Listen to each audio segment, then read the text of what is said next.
tiene como contexto y a modo de introducción para que nos relacionemos un poco con el pasaje y lo recordemos.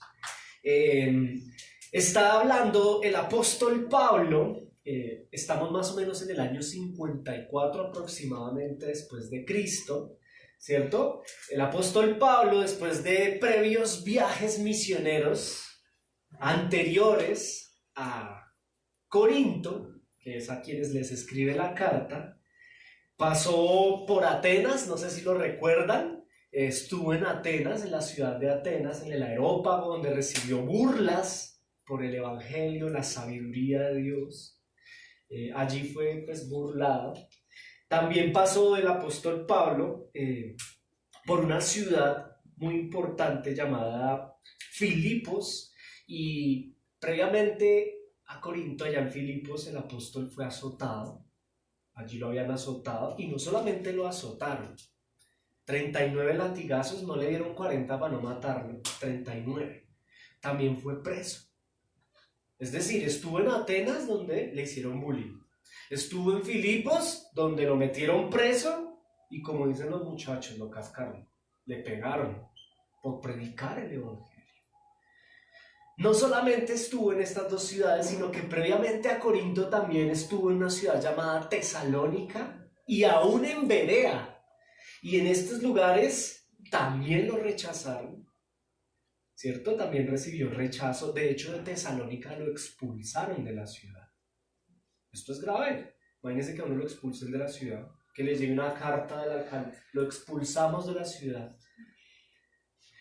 Después de todo este traumatismo, el apóstol Pablo llega a la ciudad de Corinto. Recordemos que es una ciudad cosmopolita, es decir, una ciudad donde se albergan cultura, mucha de ella del pensamiento greco-romano, ¿cierto? Y allí funda una iglesia, la iglesia en la ciudad de Corinto.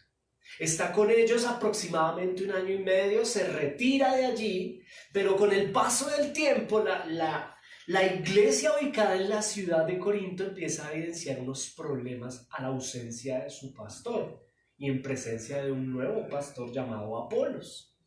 En ese orden de ideas, pues básicamente una familia, los de Cloé, así se llaman la familia, los de Cloé, de pronto un poco desesperados ya, un poco angustiados por el desorden de la dinámica de la iglesia local, se comunican con el apóstol y le piden el favor de que les ayude, pues hay problemas al interior de la congregación.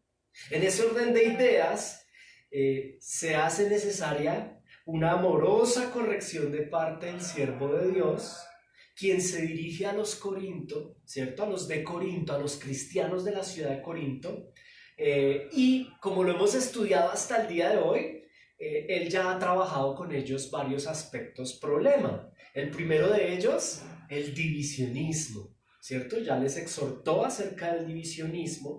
También les habla un poco acerca del sincretismo que ellos tienen, ¿cierto?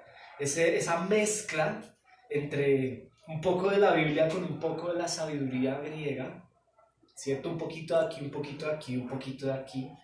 Es un problema al cual Pablo les solicita corregir. También apela el apóstol a un problema grande que es la pérdida del evangelio. La iglesia de Corinto perdió el norte, perdió el evangelio. Y como lo veíamos hace 8 días, un cuarto problema que es un problema de identidad y de vocación. Perdieron su identidad, como que se dejaron en algún momento distraer en cuanto a su identidad. En ese orden de ideas, hoy vamos a continuar bajo esa introducción en el pasaje, específicamente el capítulo 1 de los versos 29 al 31 y el capítulo 2 del verso 1 al 5. Así que si les parece y sin más preámbulos, vamos a la lectura del pasaje. Dice Primera de Corintios, capítulo 1, versículo 29, vamos a leer hasta el 2:5, ¿listo? ¿Estamos listos? Dice la palabra del Señor: a fin de que nadie se jacte en su presencia, mas por él estáis vosotros en Cristo Jesús, por Dios. Mas por Dios están ustedes en Cristo Jesús, el cual nos ha sido hecho por Dios sabiduría, justificación, santificación y redención. Verso 31. Para que, como está escrito, el que se gloría, gloríese en el Señor. Continúa en el 2. Así que, hermanos, ¿a quién le habla?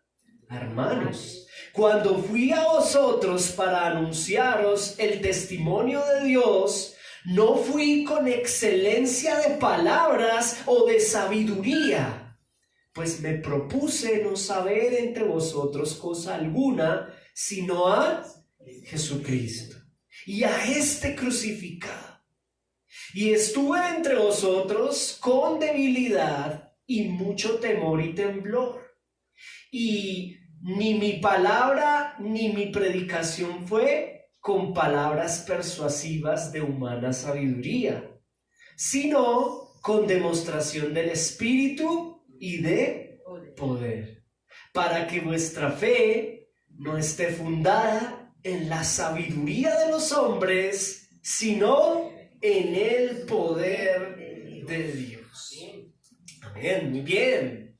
El pasaje del día de hoy se desarrolla desde 2 puntos. ¿Listo? Lo primero que vamos a escudriñar hoy en el desarrollo del pasaje es este que estamos viendo en pantalla. El primer punto, el cual es el propósito de la sabiduría divina. ¿Ok? Léalo conmigo. El propósito de la sabiduría divina. ¿Ok? Y hay un segundo aspecto que trata el pasaje, que es el siguiente: el alcance de la sabiduría divina. ¿Ok? El primero es el propósito y el segundo es el alcance. Entonces, ¿qué entendemos para dar paso al primer punto de exposición del pasaje? ¿De qué nos está hablando aquí la Escritura? ¿De qué les habla, inspirado por el Espíritu Santo, Pablo a los de Corinto? Les está hablando de un tema llamado el Evangelio, ¿cierto? Y les dice básicamente: hermanos de Corinto, el Evangelio tiene un propósito, ¿cierto? Y un alcance. ¿Cuál es el propósito de la sabiduría divina, que es el mismo Evangelio? Cuando hablamos de sabiduría divina, en el versículo 29, entendemos sabiduría divina como el Evangelio. No sé si recuerdan en previos pasajes, en previos versículos, como el apóstol les pregunta: ¿dónde están los sabios de este mundo? ¿Dónde están aquellos sabios, aquellos entendidos, aquellos filósofos de la época que han resuelto desde su sabiduría humana? Pues no han resuelto mucho. Incluso al día de hoy, siglo XXI, no se han resuelto muchos problemas. Ahora, él presenta la sabiduría divina, la cual es el Evangelio. ¿Ok? En esta oportunidad nos vamos a referir al Evangelio como sabiduría divina. Ahora, para poder ir al propósito de la sabiduría divina, hay que recordar qué es la sabiduría divina, o sea, qué es el Evangelio. Y es que el Evangelio o la sabiduría divina tiene básicamente que ver con una situación que es real, mis amados hermanos. Y es una situación que nos compete a todos. ¿Qué sucede con el Evangelio? ¿Qué sucede con la sabiduría divina? Pues básicamente la sabiduría divina o el Evangelio tiene que ver con una realidad, y es que hay un solo Dios creador y verdadero. Yo sé que en el mundo hay más de 8.000 dioses, deidades con D minúscula. Cada día aparece un nuevo movimiento, una nueva religión. Pero aquí apelamos a la deidad suprema, al Dios creador. El único Dios verdadero, quien, ojo con lo siguiente, está airado. Está airado. No sé si usted lo sabía, pero la Escritura nos revela que Dios está airado. De pronto usted se sorprenda porque en otros lugares usted escucha otro tipo de evangelio. El apóstol Pablo le dice a los Gálatas: no es que haya otro evangelio, sino que algunos lo han pervertido. En realidad, el día de hoy, quisiéramos recordar cuál es ese verdadero evangelio que es sabiduría divina. Y es que resulta que Dios está airado. El Dios creador está airado, ¿y está airado con quién? Con absolutamente todos los hombres en el mundo. Está airado y está enemistado con el mundo por el pecado. Es decir, Dios está enemistado y el hombre está enemistado con Dios. Hay una separación entre el hombre con Dios y Dios con el hombre por un elemento que no es menor y se llama el pecado. Ahora, eso quiere decir algo muy profundo, mis queridos, y es que Dios no es precisamente amigo del hombre, sino enemigo del hombre. O mejor, pongamos los mejores términos escriturales, el hombre se ha hecho enemigo de Dios por su pecado. La palabra prohibida el día de hoy, no hable de pecado. ¿Qué es el pecado? Lo que le desagrada a Dios. El hombre hace pecado y dice la escritura en Romanos capítulo 3 que no hay justo ni siquiera uno. No hay nadie que no sea pecador y mucho menos bueno. En ese orden de ideas, mis amados, ojo con lo siguiente. Eso significa que no hay nadie que sea en este mundo capaz de relacionarse con Dios por culpa del pecado. Eso es una grave noticia, ¿cierto? Pero hay una muy buena noticia, y aquí viene la sabiduría divina, que en esa condición de enemistad, yo no sé si usted ha tenido enemigos, o si en términos políticos ha visto en las noticias en lo que consiste la enemistad de una nación con otra, una hostilidad constante. Esa es la relación de los hombres con Dios. Ahora, el hombre está engañado. El hombre, por el engañador, quien es Satanás, el príncipe de este mundo, el hombre cree que no tiene problemas con Dios. Y gracias al falso profeta que le cuenta al hombre mentiras, le dice que no tiene ningún problema. Dios te ama tal y como eres. Por eso el hombre, en términos generales, engañado considera que es amigo de Dios, cuando en realidad es enemigo de Dios. Eso lo dice la Escritura. Y lo hemos visto aquí varias veces. Hay una enemistad del hombre con Dios y de Dios con el hombre. Pero también hay una oportunidad, hay una buena noticia. Por eso la palabra evangelio o sabiduría divina significa o traduce buenas noticias. ¿Cuál es la buena noticia? Empieza con una mala. La mala es que estás condenado, separado de tu Dios, del Creador. La paga del pecado es muerte, es decir, que hay muerte espiritual en los seres humanos. Anoche veíamos con mi esposa un documental y hablaba un actor y él contaba cómo a través de la meditación lograba activar su espiritualidad. Cuánta falsedad hay en ello, respetuosamente dicho, ¿no? Es un engaño, porque el espíritu del hombre está completamente muerto por el pecado. Romanos capítulo 5 dice, por el pecado de un hombre pasó la muerte a todos los hombres, por cuanto todos pecamos. Pero aquí viene la buena noticia, que es la sabiduría divina. Ese pecado trastornó la naturaleza del hombre al punto de que no solamente lo separó de Dios, sino que lo condenó a vivir en un mundo, como evidentemente ustedes y yo lo vemos día a día, un mundo permeado de pecado. Sin embargo, hay una oportunidad de reconciliación, de salvación y de pasar de muerte a vida. Y esta oportunidad tiene nombre propio. Se llama Jesucristo. El Padre, escuche esto porque es locura para los que se pierden, pero el Padre, el Dios creador, ama tanto al mundo, dice la Escritura, que decidió darle una oportunidad a ese hombre separado de él, reconciliándolo a través de su Hijo. Es decir, Dios está airado y como Dios es justo, Dios va a derramar su ira. Pero ¿sabe qué hace el Padre? Pues derrama su ira, pero la derrama sobre su Hijo.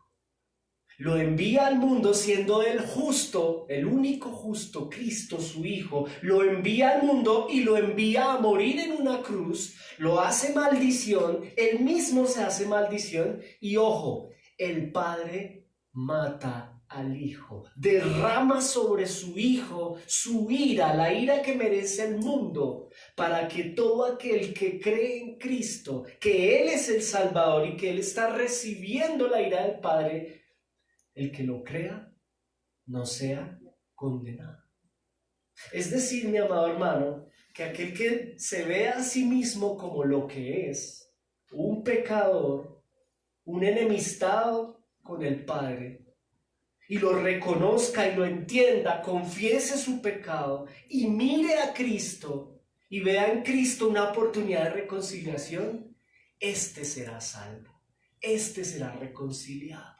Eso lo dice la Escritura, mis amados hermanos, y a esto lo conocemos como la sabiduría divina. Note la sabiduría de Dios. El Señor, el Padre, no solamente quiere reconciliarse con el hombre, ¿cierto?, con algunos hombres, sino que note lo siguiente: el Padre quiere devolverle al hombre por medio de Cristo algo llamado vida. Diga conmigo, vida. Jesús dijo siempre: yo soy el pan de vida, y el que come de mí nunca tendrá hambre. ¿Por qué necesitamos comer pan de vida? Porque estamos muertos. Jesús es el agua de vida. Él siempre se presentó así. Y esa es una razón por la cual lo asesinan, ¿no? ¿Cómo así que yo estoy enemistado con Dios? Si es que yo soy judío, decían algunos, ¿no? Si es que yo soy miembro de la élite religiosa, ¿yo cómo voy a tener problemas con Dios y Dios conmigo? Cállenlo.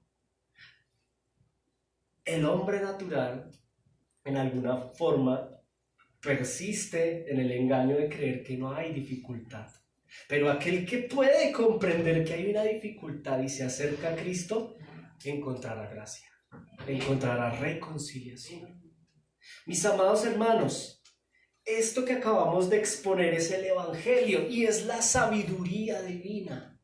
Cuando el hombre se reconcilia con Dios por medio del Hijo Cristo, su naturaleza cambia, su naturaleza pecaminosa cambia, ¿cierto? Y esto se ve reflejado en su manera de vivir. Los demás lo notan, ¿cierto? Y a esto conocemos como la sabiduría de Dios. ¿Por qué? Porque el hombre natural por sí mismo, desde la razón, desde la filosofía, desde la metafísica, desde el yoga o desde cualquier otra estrategia, nunca logrará reconciliarse con Dios, número uno, y número dos, nunca logrará dejar de ser esclavo de su propio pecado. Por más sabiduría humana, es lo que está tratando de decirle Pablo a los hermanos en Corinto. Mis amigos, qué bueno que se descresten con la sabiduría de los griegos, ¿cierto? Esa mayéutica, esa retórica de los socráticos, de los platónicos, de los aristotélicos. Pero, ¿de qué sirve eso? De nada, porque no podrán reconciliarse con el Padre y cambiar su esclavitud, su condición de pecados, de pecadores y esclavos del pecado desde la razón. Ahora, ¿sabe cuál es el problema, mi amado hermano? Por ejemplo, con el incrédulo, que el incrédulo no se ve a sí mismo culpable ni pecador. ¿Pero culpable de qué? Si es que yo soy bueno. Pero pecador de que si yo me porto bien.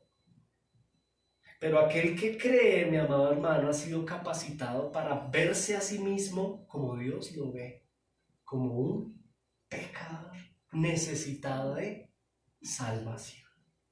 ¿Ok? Ahora, para ir avanzando, ¿de qué nos viene a salvar Cristo? ¿De qué nos viene a salvar Cristo? Pues no precisamente del diablo o del mundo. Cristo nos viene a salvar de la ira del Padre sobre nosotros. Cristo nos viene a salvar de Dios. ¿Sabía eso? Necesitamos un Salvador y es Cristo. Ahora, en ese orden de ideas, mis amados hermanos, note el versículo 28, usted lo va a poder entender mejor ahora sí, porque esa es la sabiduría de Dios, el Evangelio. de Cristo. Mire el verso 28, Corintios 1, verso 28, mire lo que dice acá.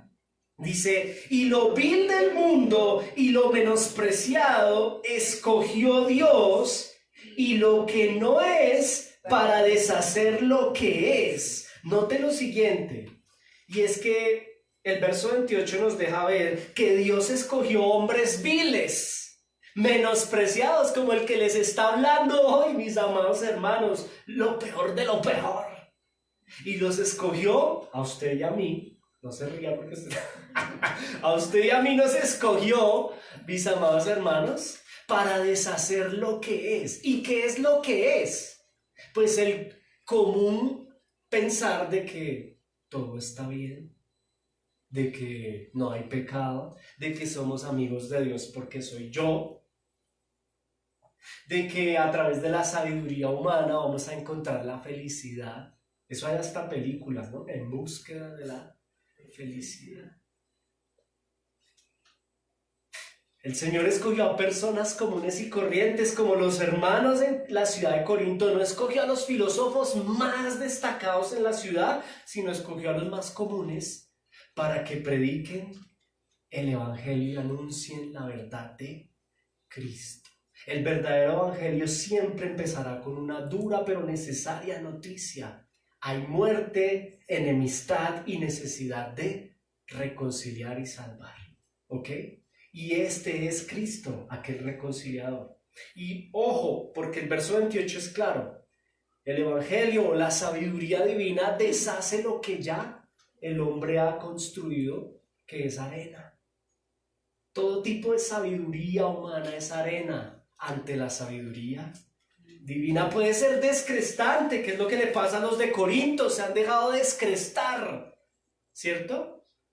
Por sabidurías humanas que al final son vacías. El Señor ha escogido a algunos de nosotros para bajar de la nube el engaño colectivo de una panacea eterna, haciendo pecado, ¿cierto? Pero luego haciendo obra social. Por ejemplo, la famosa frase, el que peca y reza. Verso 28 dice, yo los he escogido a ustedes para deshacer lo que es. ¿Y qué es lo que es? Ese tipo de filosofía. El que peca y reza empata. Esa es la razón por la cual, mire, sociológicamente hablando, Latinoamérica tiene muchos problemas por mala teología. Algún día voy a escribir un libro de eso si el Señor me lo permite. El problema en Latinoamérica y en el mundo es la mala teología, sobre todo en Latinoamérica. El pensar de que el que peca y reza empata. Eso es pura teología no escritural. Y entonces yo me robo esto, pero luego entrego una casa por allá y ya con eso limpié mi conciencia y entré al cielo. Y dice el verso 28, mire, mijo, eso hay que deshacerlo. Y aquí absolutamente todos son enemigos de Dios y necesitan arrepentirse y venir a Cristo, no comprarle casas a nadie. Es más o menos lo que quiere decir el apóstol a los hermanos de Corinto, ¿cierto?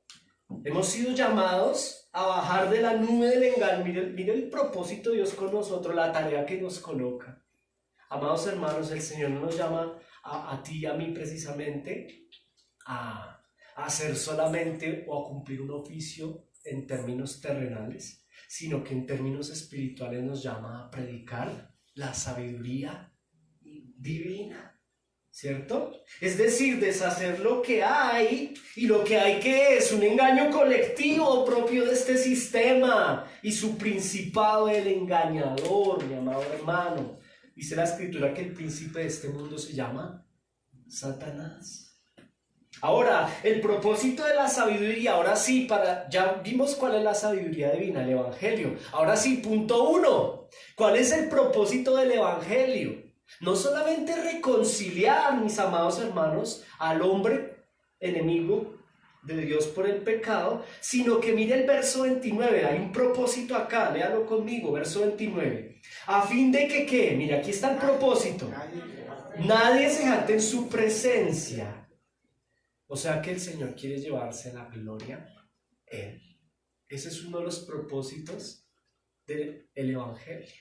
Que nadie pueda decir, yo desde la razón lo logré, sino que Él mismo se lleve la gloria. Pero mire que hay un propósito todavía más profundo y está en el verso 30. Punto 1, el propósito del Evangelio. Verso 30, léalo conmigo. Mas por Él, ¿por quién? ¿Quién es Él? No, el Padre, Dios Padre. Note esto porque esto es profundo. Mire, esto es Biblia pura, vean. Mas por el Padre estáis vosotros en el Hijo. ¿Sí lo nota? Mas por el Padre estáis vosotros en Jesús, en Cristo. La palabra Cristo significa el ungido y Jesús el Salvador. ¿Por quién estamos en el Padre? En el Hijo, perdón. Por el Padre. No es gracias a tu genialidad, a tu sabiduría humana o a la mía, sino es gracias a el Padre. Él nos trae al Hijo. Es soberanía de Dios traernos. Verso 30 dice luego, el cual nos ha sido hecho por Dios, sabiduría, justificación, santificación y redención. Repita conmigo esas 4. Sabiduría, justificación, santificación y redención. Ya les voy a explicar uno a uno, pero mire, este es el propósito del Evangelio. No solamente reconciliarnos con Dios, sino regalarnos estos 4 elementos. El primero de ellos, sabiduría, ¿cierto? Pero antes de despejar lo que es la sabiduría, a mí me parece muy importante, mis hermanos, que no debemos pasar el 30A, que estamos en Cristo porque el Padre nos trajo. Es que esto es muy importante, mis hermanos, porque es que usted y yo no hemos venido a la luz del mundo. No hemos venido al Salvador del mundo por nuestra propia inteligencia, sino por la gracia de Dios, ¿ok? No es por obras para que nadie se gloríe. Mire lo que dice Cristo, ¿cierto? En Juan 6 dice, nadie puede venir a mí, al Hijo, el que habla, si no lo trae el Padre que me envió. Es la misma idea que está tratando de transmitir a los hermanos en Corinto el apóstol Pablo. Es por el Padre que venimos al Hijo, que es el Salvador. Esto se llama gracia, mi amor. Es decir, inferimos todo lo contrario. Que no puede, bueno, no, lo que no es lo contrario, lo que dice literal, nadie podrá venir, o sea, nadie puede. Diga conmigo, nadie puede. Es que nadie puede. Si Dios no lo trae. Y nos trae con un propósito, que es el punto número 1. Reconciliarnos, pero también darnos sabiduría, justificación, santificación y redención. ¿Sabiduría en qué sentido? Usted lo ve en el verso 31. La sabiduría de Dios, que aprendamos a conocer verdaderamente al Padre viendo a su Hijo. Las personas del mundo creen que conocen a Dios y primero están engañadas porque creen que no hay enemistad con Dios. Mientras hagan pecado y mientras no vengan en arrepentimiento a Cristo, nadie puede ser amigo del Padre. 2, las personas en esa condición muchas veces, y yo estaba igual, yo era así. Yo consideraba en mi vieja naturaleza y en mi viejo hombre que no solamente Dios me debía el favor, es que Dios se debe a mí, sino que el mundo cree que conoce a Dios. Y solo se puede sabiamente conocer a Dios, al Padre, por medio del Hijo.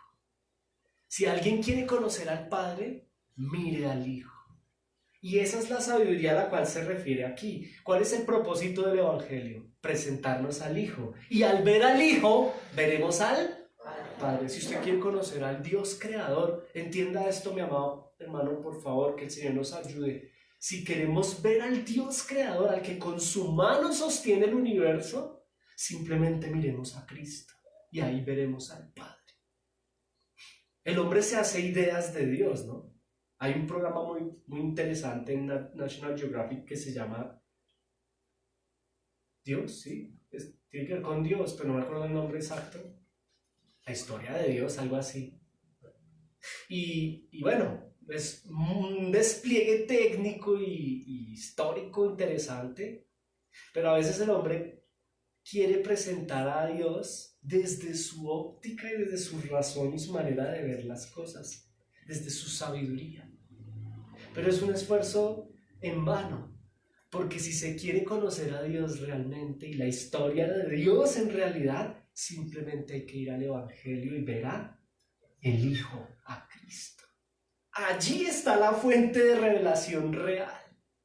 No en un programa de televisión, ahora no, véanlo, pero primero la Escritura. Allí encontramos el primer propósito. Recuerde que estamos en el punto número 1, ¿cierto? Que es el propósito del Evangelio, y es ver al Padre, conocer al Padre, tener la sabiduría, la capacidad de ver a el Padre en el Hijo. Pero dice el verso 31, ¿cierto? ¿Están conmigo? Que no solo hay sabiduría, sino que hay, ¿qué más dice?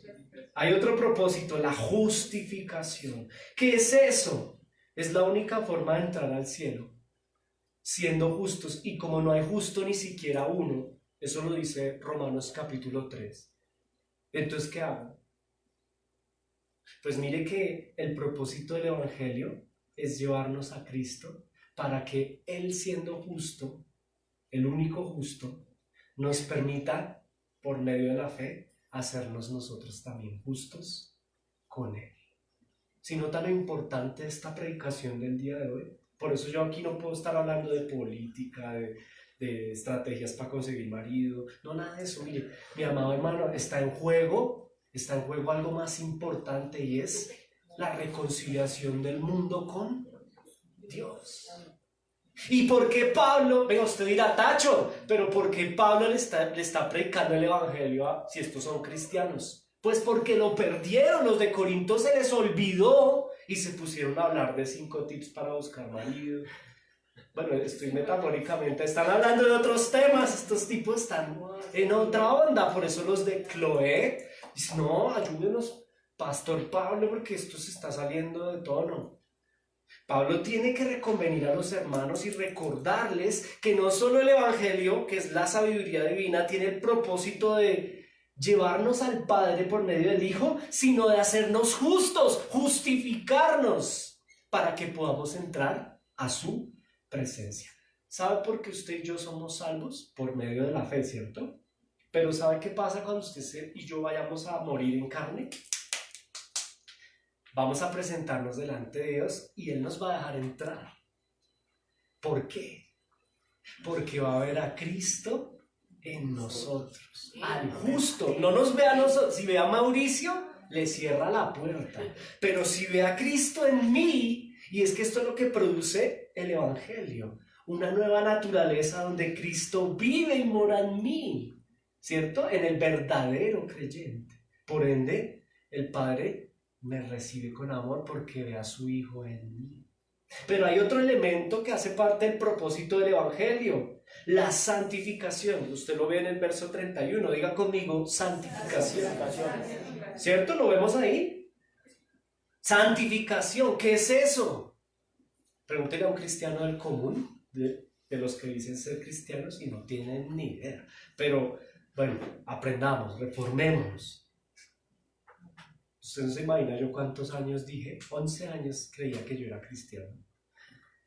Cuando llego al Evangelio, yo no sabía nada. Me sabía más de la vida, la marca del carro de los pastores, el barrio donde vive yo no sé quién, los chismes de farándula, pero no la Escritura. Y esto es importante, mis hermanos. La santificación es el propósito del Evangelio. ¿Qué significa esto? Que nos aparta, diga conmigo, apartarse. ¿Qué significa esto? El Evangelio nos aparta.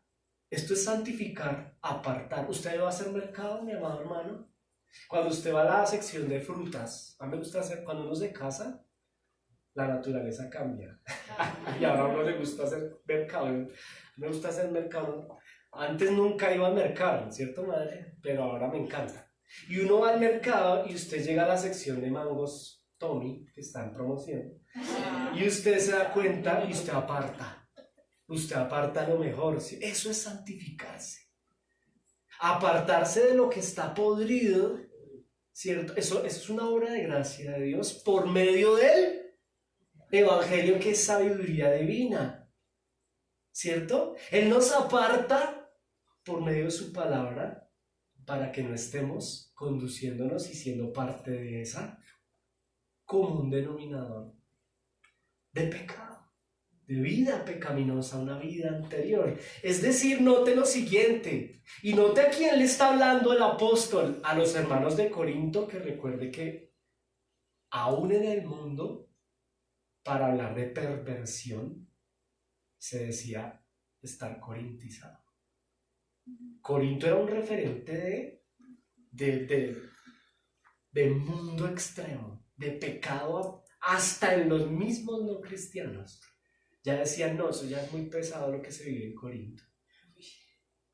Lo hemos estudiado, ¿no? La Acrópolis, ¿cierto? Lo que se hacía en la Acrópolis en términos sexuales y en términos económicos. Ahora, el Señor nos llama por el Evangelio a apartarnos de pecado, a santificarnos, y también nos habla de redención. Si lo nota, versículo 31, ¿qué es la redención? ¿Qué es la redención? Significa literalmente, mi amado hermano, volver a comprar. Eso significa reír. A un esclavo, por ejemplo, eso es un término que se utilizaba en el contexto histórico de la esclavitud, que fue abolida en Colombia no hace mucho tiempo, ¿no? En la Plaza Bolívar hay una placa, yo se los he dicho, donde dice quién abolió la esclavitud en Colombia y en qué fecha, y no fue hace mucho. Si analizamos históricamente, no fue hace mucho. ¿Y qué es abolir la esclavitud? Redención. Es decir, comprar la libertad de alguien.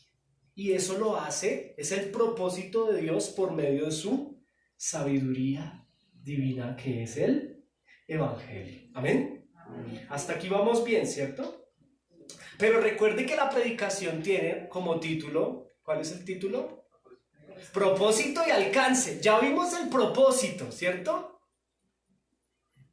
Ahora miremos el alcance. Alcance de la sabiduría. Y esto se pone todo mejor.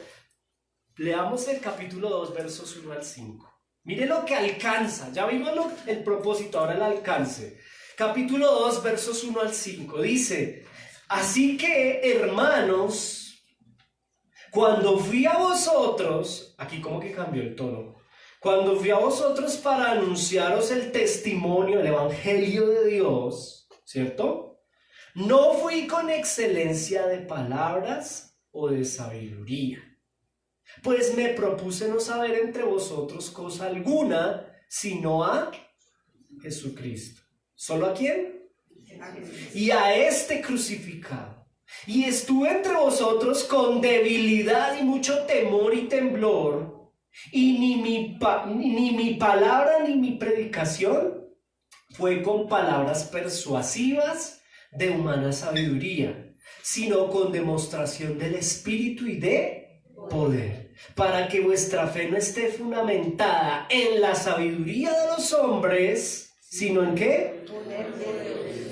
Este segundo punto, mi amado hermano, tiene que ver con el alcance del evangelio o de la sabiduría humana. ¿Y qué alcanza el evangelio? ¿Qué es lo que alcanza? Alcanza algo que no puede alcanzar la sabiduría humana. Escuche esto. Cuando el evangelio ha sido revelado por llamamiento eficaz en el corazón de una persona, tiene un gran alcance, que es la salvación por medio de la fe viva. Para poder comprender este segundo punto hay que entender algo, y es que hay dos tipos de fe. La fe viva, que es don del Espíritu Santo, exclusiva de Dios. No, dice Efesios capítulo 1 y 2, no es don de ustedes, es don de Dios. Es la fe salvadora. Y hay otro tipo de fe que es la fe muerta, o la fe natural, ¿cierto? Esa es la que tiene absolutamente todo hombre natural. Tiene una fe, ¿cierto? Una fe, pero es una fe muerta. Es decir, es una fe fundamentada en la razón, pero esa no alcanza para salvación. Para que el hombre pueda ser salvo necesita un elemento que Pablo le está tratando de transmitir a los hermanos de Corinto, y es la fe viva, que proviene ¿de quién? Del Espíritu de Dios. A eso le conocemos en teología bíblica como el llamamiento eficaz. Y aquí quiero que se conecte conmigo, porque es que esto es muy profundo. Note lo siguiente, vea.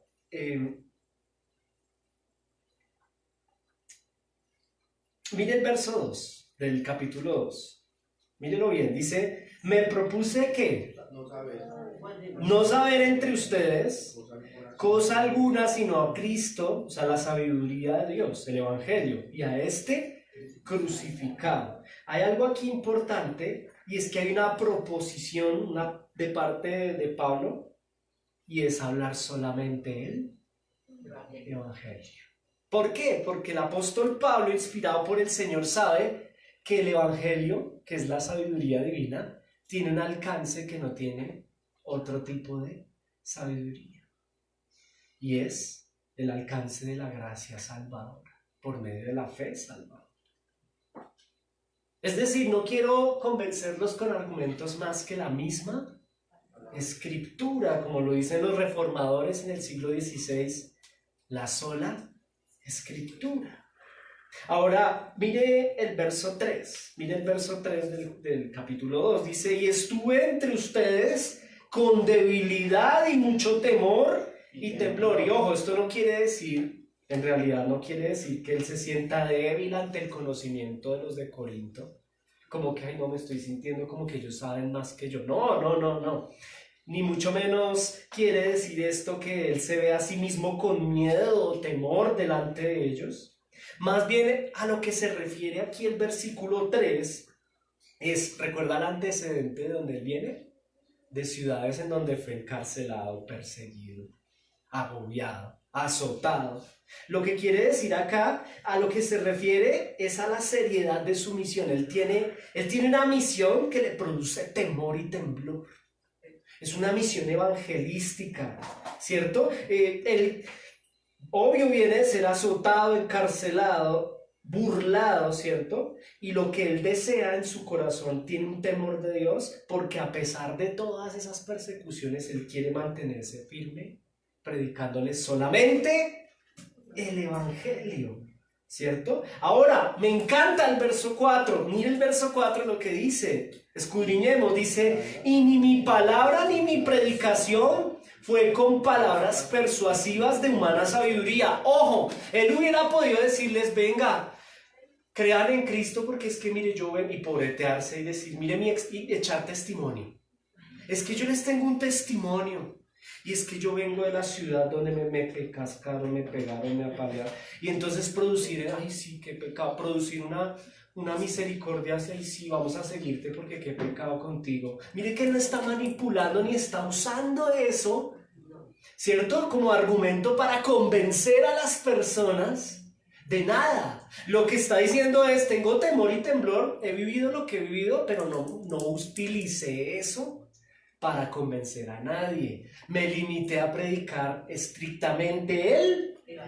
No testimonios, no historias, ni siquiera mi propia desgracia. Es lo que quiere decir ahí, mi amado hermano. ¿Por qué? Porque Pablo es consciente de que nada de eso sirve para nada. Nada de eso sirve para nada. Claro, podría servir para que ellos se hagan discípulos, no de Cristo, pero sí de Pablo. Y ese es el problema que tiene Corinto, que hay personas ahí que son discípulos de Apolos, de Cefás, de Pablo, pero no de Cristo. Y es por eso, porque los hermanos se han distraído del Evangelio y se han puesto a echar testimonios y a echar otro tipo de anécdotas, y la gente está llegando a la iglesia y se está aferrando a la iglesia, no por Cristo, no por el Evangelio, no por entender que soy un pecador enemigo de Dios y necesito arrepentirme, abrazar a mi Salvador. Como la mujer que iba a ser apedreada, y ¿sabe por qué llora y se tira a los pies de Cristo? Porque ella sabe que se merece la pedrada. No le va a faltar la feminista o el femenino, ay, pero nadie se merece. No, entiéndame en términos técnicos y teológicos. Ella se ve a sí misma muerta. O sea, yo soy una adúltera y yo merezco, ¿verdad? Yo no merezco la gracia. Yo soy pecadora. Apedréenme. Ella ya se había resignado. Yo reconozco mi pecado y Cristo vio ese arrepentimiento en ella. Dijo, un momentico. yo no te condeno, porque está arrepentida. Cuando se acerca a ella, ella toca sus pies y ella ve en Cristo un Salvador. Ella ve gracia. Ojo, previa, aquí el punto cuál es, mi amado hermano. Ese arrepentimiento lo produce algo muy importante y es la sabiduría, el evangelio, no testimonios, anécdotas, etcétera, etcétera, etcétera. Pablo le pide a los de Corinto que lo imiten a él en ese sentido. Yo no vengo a ustedes, sino con el evangelio, ¿cierto? Vengo con una misión y es predicar la sabiduría humana despojada de argumentos o sentimentalismos propios de una experiencia previa como arma para seducirlos.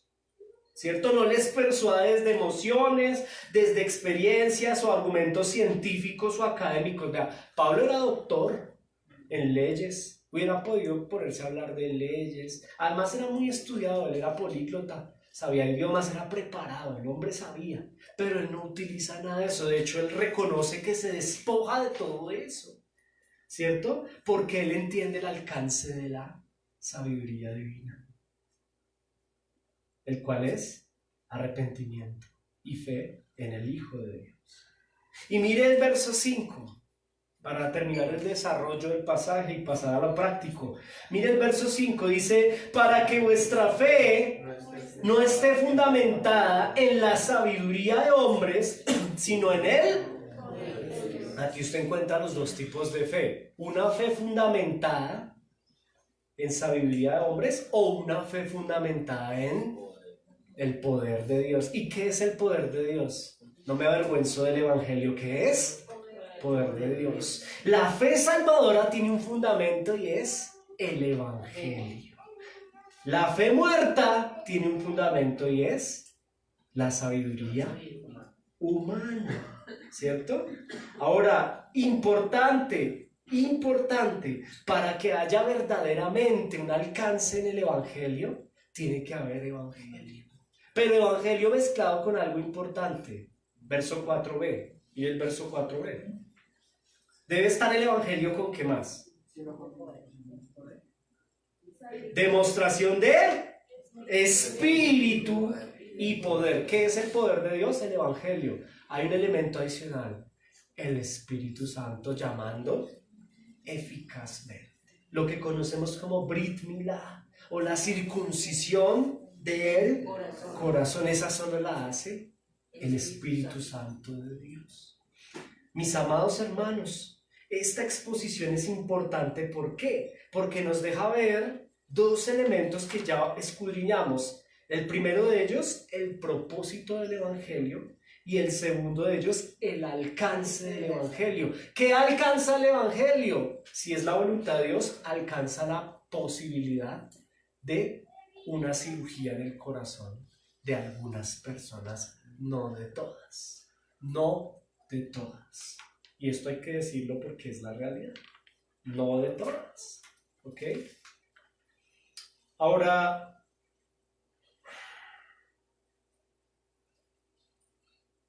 un ejemplo de ello es, no sé si lo tengo acá.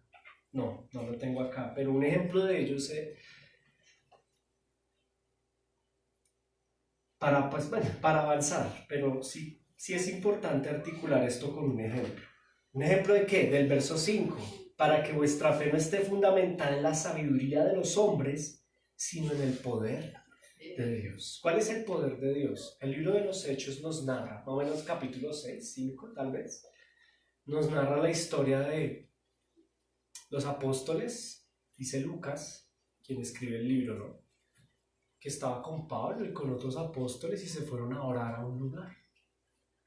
Buscaron un lugar solo para orar y llegaron a un río donde había muchas mujeres.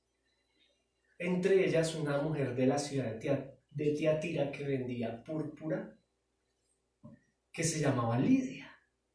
Y dice la escritura en el libro de los Hechos que estas mujeres estaban adorando a Dios.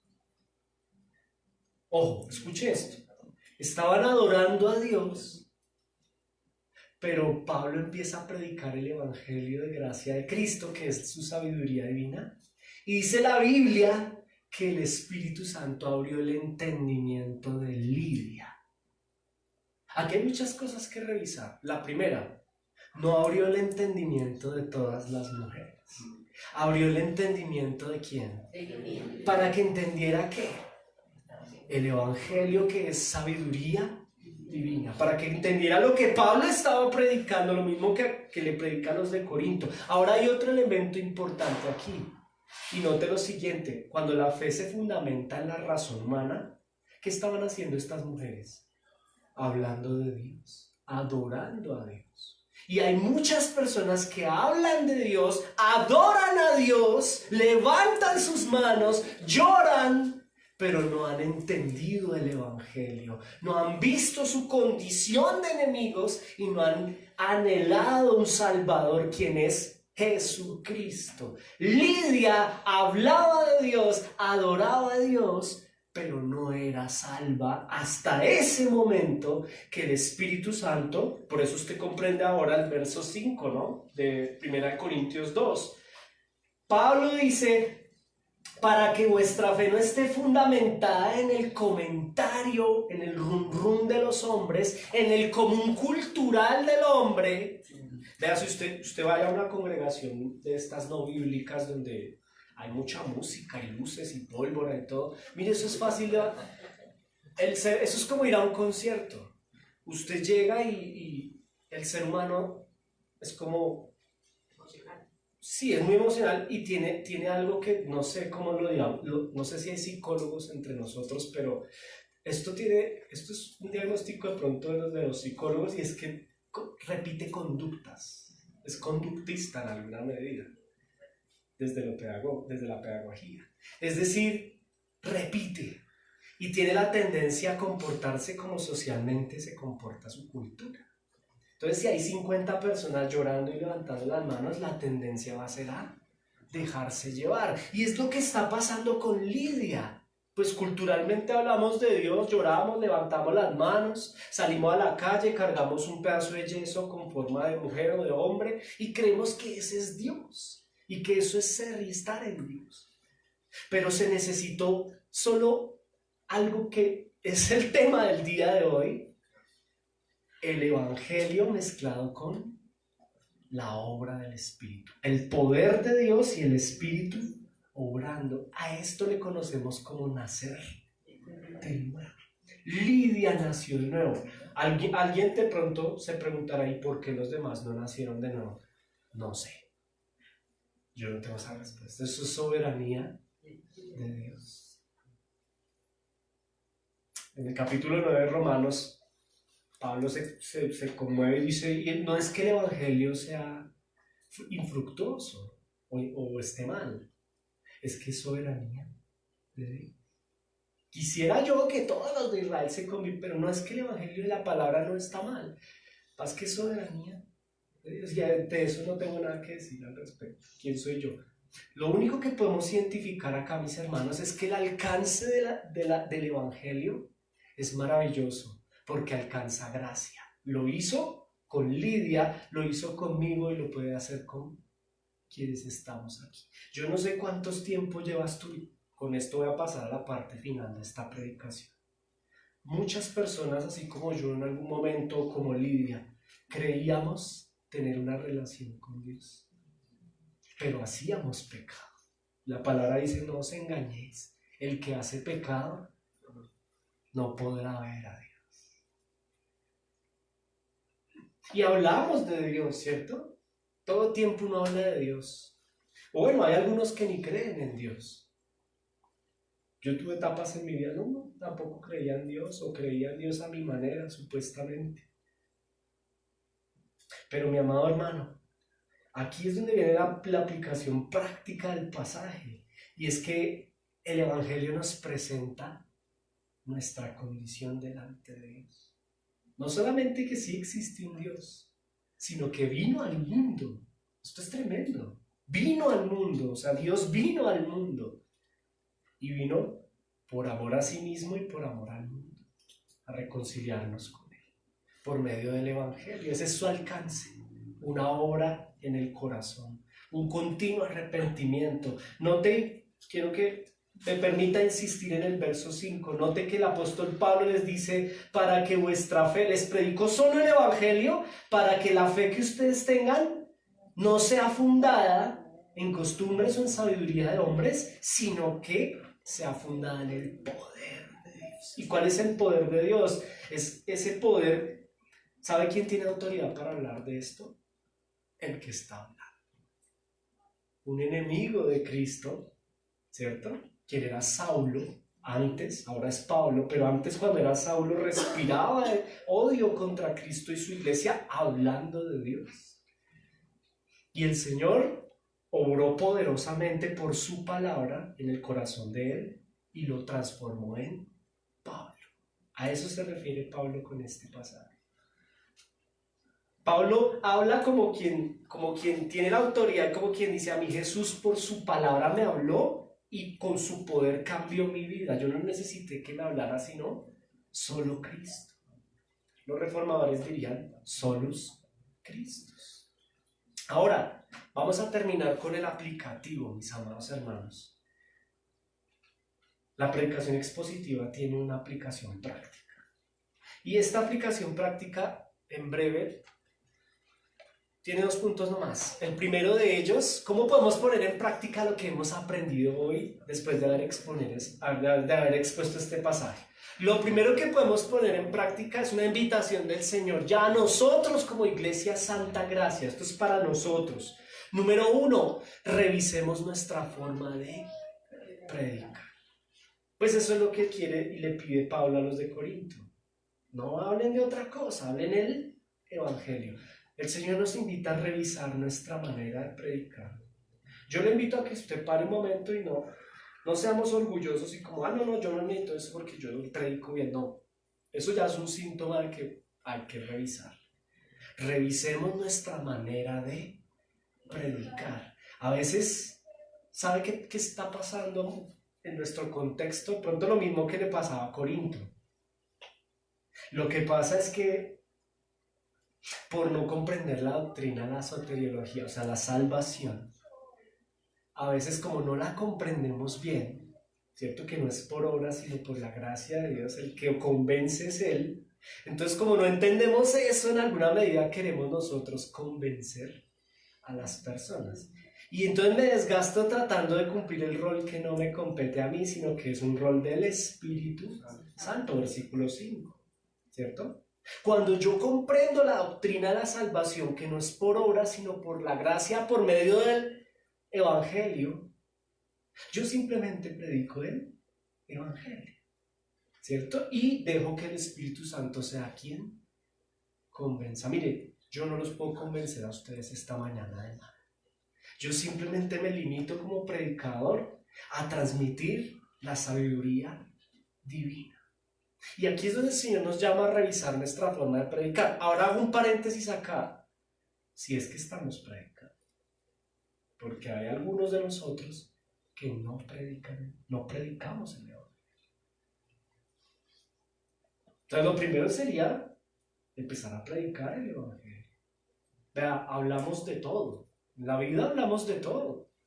Con la gente, con la familia. Yo le preguntaría a usted respetuosamente de parte del Señor, ¿usted qué habla con su familia?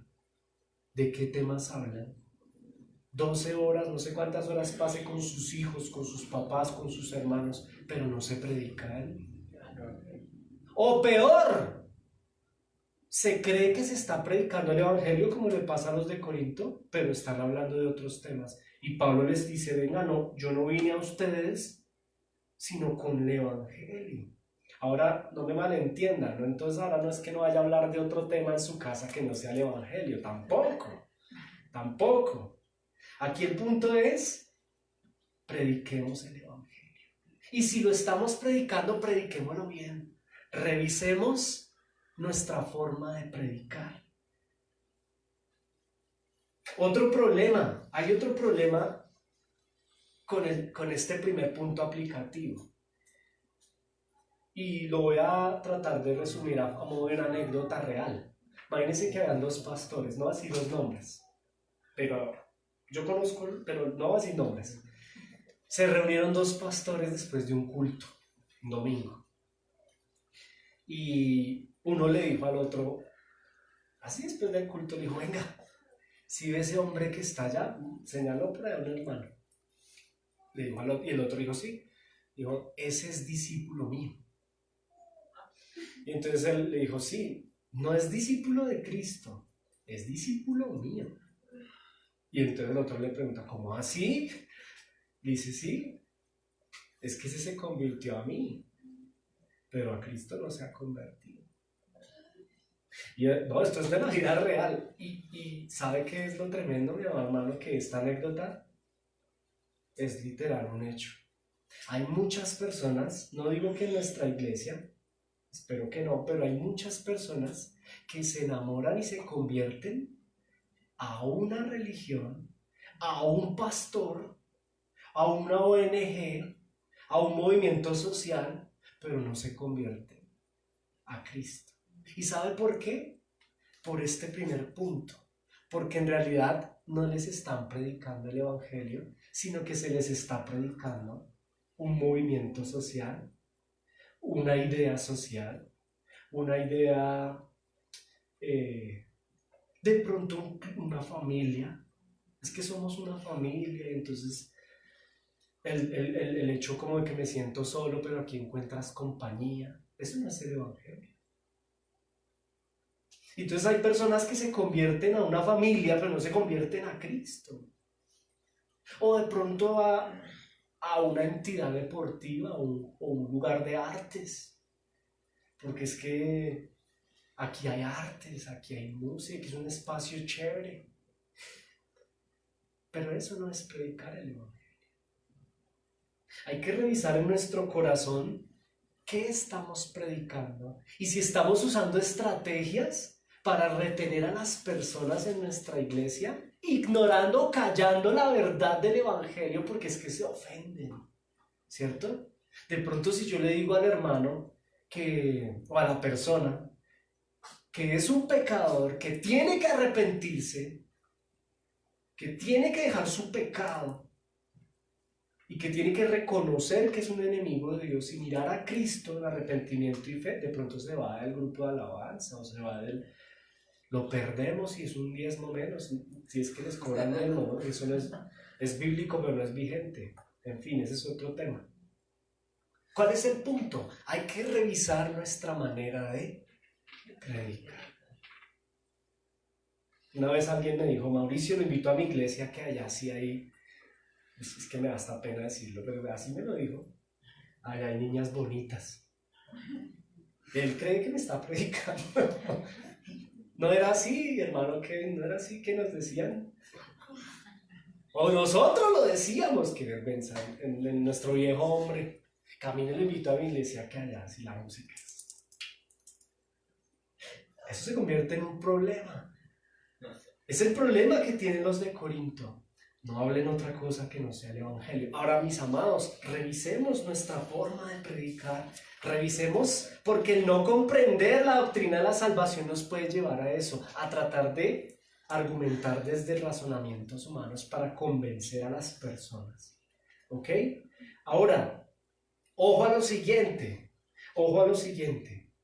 Hay algo que se llama la soberanía de Dios, que es el ejemplo que les ponía del libro de los Hechos con Lidia. Porque Lidia fue abierto su corazón y a las otras mujeres no. Eso es soberanía de Dios. ¿Y qué es la soberanía de Dios? Un atributo en la teología propia bíblica, es un atributo exclusivo de Dios. ¿Qué es la soberanía de Dios? Pues sencillamente que gobierna como quiere. Hace lo que Él quiere. Y lo que Él hace es bueno, agradable y perfecto. De pronto, a mis ojos yo no lo entiendo, ¿cierto? Pero Él sí lo sabe, Él sí es soberano y Él sabe por qué lo hace, ¿cierto? Él sabe por qué lo hace. Note que así como Dios no abre el corazón de todas las mujeres, solo el de Lidia, sucede en nuestro contexto actual. Al predicar el evangelio, usted puede revisar su manera de predicar y predicar solo el evangelio, pero no se frustre si aún habiendo predicado el evangelio, no se convierte. Algún hermano de la iglesia me decía, yo no volví a predicar. ¿Por qué? Porque nadie se convierte. Sí, hermano, pero es que eso no le compete a usted. Eso le compete a Dios. ¿Cierto? No, pues sí, Dios, que yo no... No, usted solo predique, hermano. ¿Sabe qué? Yo le voy a decir algo, mire, que si Dios hace milagros, claro, el milagro más grande es la regeneración. Que una persona que odia a Dios, porque el hombre natural aborrece al Señor, lo aborrece. Esa es la condición natural del ser humano, aborrece a Cristo. El hombre desea las bendiciones y las bondades de Dios, pero no desea a Dios. No lo desea, solo dice en el libro de Romanos capítulo 3, no hay nadie quien entienda, no hay nadie quien busque o anhele a Dios. Ahora, no entender esto nos lleva a cometer el error de los de Corinto, por eso es necesario revisar nuestra predicación. Ahora, predicar solo a Cristo y la gracia de Cristo sin predicar la primera verdad, no es predicar. Si yo solo le hablo a la persona de pecado y no le muestro el Salvador, no le prediqué. Lo mandé al infierno. Bueno, no lo mandé al infierno, ya estaba en el infierno. No lo mandé, ya estaba en el infierno. Pero si no le predico la parte del pecado y de su enemistad con Dios, sino que le hablo que Jesús ama al mundo y todo, tampoco le estoy contando el evangelio porque me falta la parte más importante. Bueno, no, en realidad, no. Me retracto de lo que acabo de decir porque en el evangelio no hay más ni menos importante. Todo el evangelio es importante. No le mientan a las personas, respetuosamente dicho. Una verdad que se dice a medias es una mentira. Revisemos nuestra forma de predicar, ¿cierto? Es necesario.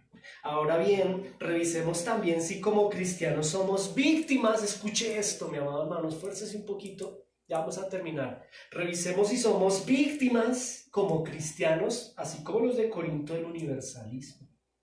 ¿Qué es el universalismo? Es creer que todo el mundo es salvo. Y hay cristianos que por falta, mi amado hermano, de comprensión de la doctrina bíblica de la salvación, asumen que toda mi familia es cristiana. Entonces yo le hablo a la gente como si fuera regenerada, nacida de nuevo, y resulta que son como Lidia antes de la predicación del evangelio. Puede que hablen de Dios, pero están muertos. Y yo no puedo asumir que porque la gente habla de Dios, es hija de Dios, ¿cierto? Hace falta es que nos pasa, mire, a nosotros los cristianos, sobre todo en nuestro contexto latinoamericano, tenemos un pequeño universalista dentro que debe ser, como dice Pablo, háganlo morir, mátelo. Ese universalista, cójale, mátelo, porque el hecho de creer que todo el mundo es hijo de Dios es un gran problema. No todo el mundo es hijo de Dios. La Biblia dice, no todo el que me dice Señor, Señor, entrará en el reino de Dios.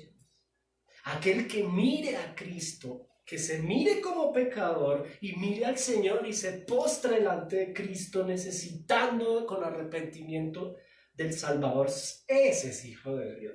Amén. El creer que todos somos hijos de Dios es un problema porque entonces yo ya no predico. Porque ¿para qué predico si ya todos son hijos de Dios? Entonces más bien termino hablando como ellos, de cosas de Dios, pero no hay Dios. No hay Dios. Si esa fuera la actitud del último de los profetas, ¿quién fue el último de los profetas? Juan el Bautista. Note que no le quitaron la cabeza precisamente por decir que Dios te ama. Dios te ama, no, sino por invitar al arrepentimiento, ¿cierto? Hay que revisar eso en este primer punto, nuestra manera de predicar. Primero revisemos si no estamos evangelizando y evangelicemos. 2, evangelicemos bien, solo el evangelio completo. Y es también importante revisar si hay universalismo dentro de mi corazón. Hay un término que yo usé hace 8 días que quiero traer a acotación y es el pietismo. Recordemos qué es eso porque también hay pietismo y eso hay que revisarlo. El pietismo es todo lo que Pablo le quería evitar a los de Corinto. Eso fue fundado como en el siglo XVII y lo fundó Eso es sectarismo. Lo fundó un hermano, no es hermano, lo fundó una persona, no voy a dar el nombre, aquí lo tengo pero no les voy a dar el nombre, que un día se cansó de la iglesia local y dijo, si lo quiere escudriñar, búsquelo, la historia no miente. Y le dijo a hermanos, vámonos, salgámonos de esta iglesia local y vámonos para mi casa. Y armó una iglesia en su casa, sin pastor, sin cobertura. Y sabe que eso no es lo más grave es que el distintivo del pietismo es que él dijo, ¿para qué tanta Biblia? Más bien, adoremos. Y el pietismo, el movimiento pietista basa su fe en las emociones y en las experiencias. Entonces resulta que en ese lugar se empezó a llenar esa congregación. ¿Por qué? Porque la gente lloraba, se sacudía con los cánticos, con las emociones, y se empezó a crecer el movimiento pietista como un brazo de la cristiandad experiencial y emocional. ¿Se acuerda que Pablo les dijo, yo no vengo a victimizarme aquí, yo vengo a hablarles evangelio? Muchas personas buscan eso, las experiencias. Pero hay que revisar nuestra forma de predicar, si hay en alguna medida experiencia o una motivación desde nuestra predicación a las experiencias o a las emociones. Hay que extirpar ello y en lo posible, yo lo digo, no me malentienda, extirpar no significa dejar de ser emocional, sino basar nuestra fe en el Evangelio de Cristo. Que el efecto colateral sean emociones, bueno, gloria a Dios, pero que sea efecto colateral. Amén. Por último, voy a terminar el aplicativo práctico con lo último, que es revisar el fundamento de nuestra fe. Revisemos el fundamento de nuestra fe, como lo pide el verso 5, léalo conmigo, verso 5 del capítulo 2. Dice, para que vuestra fe no esté fundada en la sabiduría de los hombres, sino en el poder de Dios. Si el Señor te trajo a esta iglesia bíblica de corte reformado, no es casualidad. El Señor nos invita hoy a que revisemos el fundamento de nuestra fe. ¿Qué es el fundamento? El fundamento es donde se construye la casa, ¿cierto? Es la base, sí, el fundamento. Y de ahí para allá se construye, y de pronto puede que nos esté pasando como los de Corinto, yo no lo sé, pero Dios sí, y tú. Es una invitación a que revisemos nuestro fundamento. Versículo 5. Si hemos fundamentado una fe desde la Escritura solamente, o si más bien hay un fundamento desde la razón. ¿Y sabe cómo podemos? Usted dirá, ¿y cómo sé eso? Ahí es muy fácil averiguar si nuestra fe está fundamentada en la razón humana, en las emociones, en el pietismo, en el universalismo, etc., o en el Evangelio. Y la respuesta está en la Escritura. Mire esto aquí en la pantalla. Dice Mateo, Cristo hablando, dice, guárdense de quienes vienen a vosotros como. Estos son los del fundamento de la falsa fe. O sea, se visten de fe, pero no tienen verdad, fe salvadora, sino fe muerta. Dice ahí, por dentro son lobos. ¿Cómo saber cuál es el fundamento de mi fe? Ve, ahí está en rojo. Por sus frutos los conoceréis. Repita conmigo. Por sus frutos los conoceréis. Y pregunta retórica. ¿Acaso se recogen uvas de los espinos o higos de los abrojos? Así, todo buen árbol, o sea, todo el que ha sido fundamentado en la Escritura y en la fe viva, como consecuencia de ello, ¿qué sucede? Dará buen fruto. Pero el árbol malo no da fruto, ¿cierto? Da mal fruto. Verso 18. No es que no dé fruto, en realidad dan fruto, pero dan fruto malo. Verso 18. No puede, diga conmigo, no puede. No es que no puede. No puede el buen árbol dar malos frutos, ni el árbol malo dar buenos frutos. No sé si usted entiende esto, mi amado hermano. Pero nos está invitando el Señor a revisar nuestro fundamento de fe. Y si realmente tú y yo tenemos una fe viva y salvadora, yacida de Cristo por su palabra, consecuencia de ello será tu propia vida, los frutos de tu vida. ¿Cómo está tu vida?, te pregunta el Señor. Y no respondas en voz alta. En tu corazón tienes la respuesta.